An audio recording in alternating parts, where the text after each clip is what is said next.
The saddest life in Star Wars, Chewbacca. Let's run through what he's been through.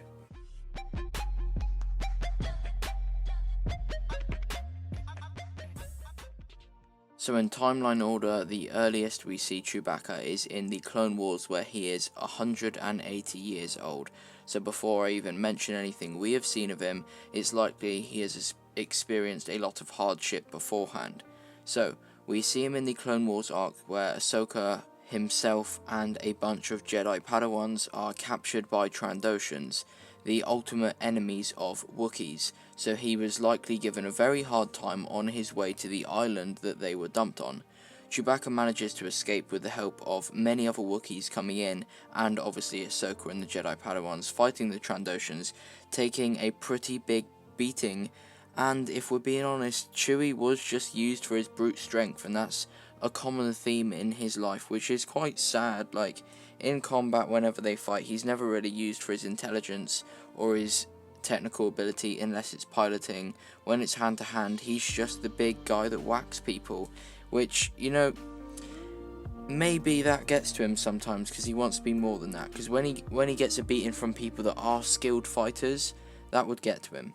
Following this, we see Chewie in Revenge of the Sith, where the droid army invaded Kashyyyk, the planet of the Wookiees, meaning he would have witnessed that his planet and many structures get destroyed, along with many of his friends and family die.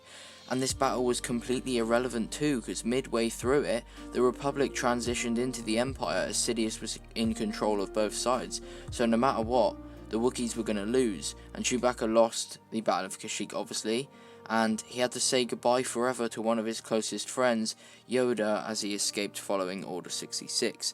At some point between this and Solo: A Star Wars Story, Chewie was enslaved by the Empire to be some beast that kills anyone the Empire wants, like Jabba and his Rancor. He's kept like a monster. It is likely that he had been enslaved like this for a while, potentially since the Battle of Kashyyyk. If so, Chewie would have also known most of his race would have been enslaved too, or killed, so they were a very rare species at this point. He meets Han Solo as Han is chucked in for Chewie to kill, and after Han communicates in, like, the Wookiee language, they escape to join a crew on a heist mission. Two of their newfound friends die on that exact mission, and after Chewie meets some more Wookiees for the first time in years, he has to leave them, and then later the leader of the crew, Beckett, turns on Chewie and Han has to kill him too. This takes us to A New Hope, where we know Chewie had been flying with Han, avoiding trouble and working as a scoundrel for years, so a pretty difficult and dangerous job. They are hired to take Obi-Wan Kenobi and Luke Skywalker to Alderaan, but when they arrive, Alderaan had been destroyed by the Death Star, and they are captured by the Empire on the Death Star. After a very big struggle, a few blaster shots and bruises, they manage to escape with Princess Leia, but not before another newly found friend is killed by Darth Vader, that being old Ben Kenobi. Chewie then later helps Luke blow up the Death Star by clearing his path, getting rid of Vader, who is about to shoot him down. Now on to The Empire Strikes Back. Right at the start, two of his best friends, Luke and Han, are lost overnight on one of the most cold and dangerous planets in the galaxy, so he would have likely assumed them both to be dead. Later they are obviously found to be fine, but the rebel base is also then raided and they had to run away. Skip forward to the end of The Empire Strikes Back. They've been backstabbed by an old friend, Lando Calrissian, and the Empire puts his best friend in carbonite, dismantles C-3PO. Another friend of Chewie is off fighting the second most dangerous man in the galaxy, that being Luke, and Chewie would potentially again assume him dead. This is obviously until Leia senses Luke, and they go and pick him up, but Luke is not the same as when he left before. He is missing a hand and a lightsaber, so it'd be pretty hard for Chewie to see Luke in that way. And this time period was one of the biggest losses of the rebellion, which Chewie is now a part of, so this would concern him greatly. Now in Return of the Jedi, Chewie had to spend some time in prison at Jabba's palace as a part of Luke's plan, and is later reunited with Han, who is severely injured and mostly blind, which is something that would upset Chewie quite a bit. They later escape Jabba's palace following another huge battle, where in Chewie's eyes they were all going to die, and someone like Lando was very, very close to doing so. Again, in Return of the Jedi, later on, they are captured on Endor by Ewoks and are actually set to be cooked and eaten alive. They're later set free and then again captured by the Empire when they are working towards removing the shield from the second Death Star. Obviously, we know this ends up working out completely fine, but Chewie would again assume Luke to be dead, as he is off confronting Vader and Palpatine, the two most dangerous men in the galaxy. And then the Death Star blows up, which Chewie didn't know that Luke had escaped yet. And then when Luke had returned to Chewie, he would have told him about how Yoda is dead, one of Chewie's friends, like we mentioned earlier. Following the second war Chewie has participated in that we know of, his best friend had a son who turns to the dark side, murdering loads and loads of people, causing Luke to run away and him having to separate from Leia, Lando, R2, 3PO and every friend he had in the rebellion, because he's going with Han to go back what he was best at. Being a scoundrel, like we already established, was hard and dangerous.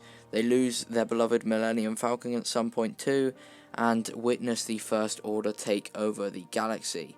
Finally, skip forward to The Force Awakens, they get the Millennium Falcon back, reunite with the Rebellion, so some good is actually happening here, or should I say the Resistance, sorry.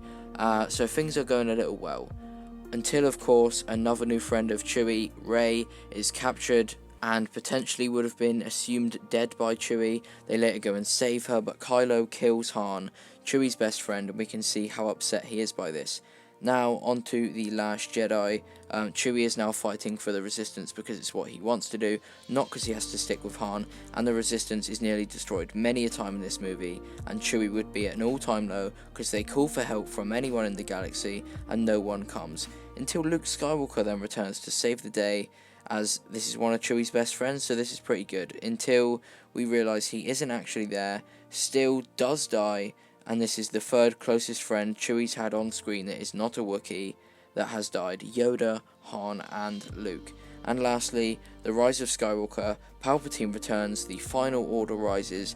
Chewie reached an even lower all-time low, as he knows that there is next to no hope for them. To top this off, another OG friend of Chewie does end up dying, this being Leia, as she sacrifices herself to save Rey from Kylo.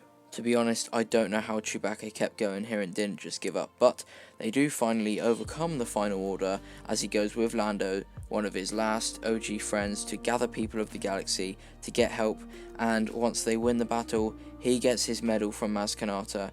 This is for all the sad things that have happened in Chewie's life, but at least it ended on a bit of a positive note. However, it didn't end on a positive note, because Rey would have told Chewie about Ben turning back to the light and then dying, and although Chewie wasn't Ben's biggest fan at this point, he was a friend before he turned bad, and knowing that he came back to the light and still died would be another thing that would upset him. So let's do a bit of a recap here. Chewie took part in 3 galactic level wars, befriended Han, Beckett, Obi-Wan, Yoda, Luke, Leia, Ben Solo, and they all end up dying. He was enslaved for many years, and even at the highest points of his life, he was just a scoundrel working with Han, which is a very dangerous and hard job, like we had already established. So there you go, that is Chewbacca, the saddest life in Star Wars.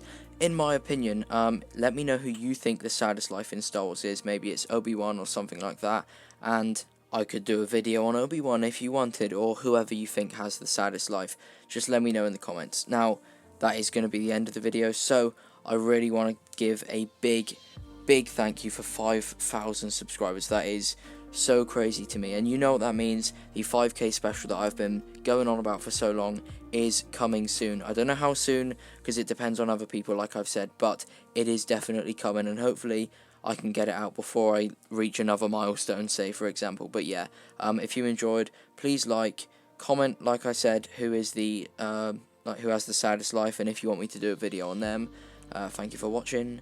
Whilst you're down there, please subscribe if you haven't already, and yeah, in a bit.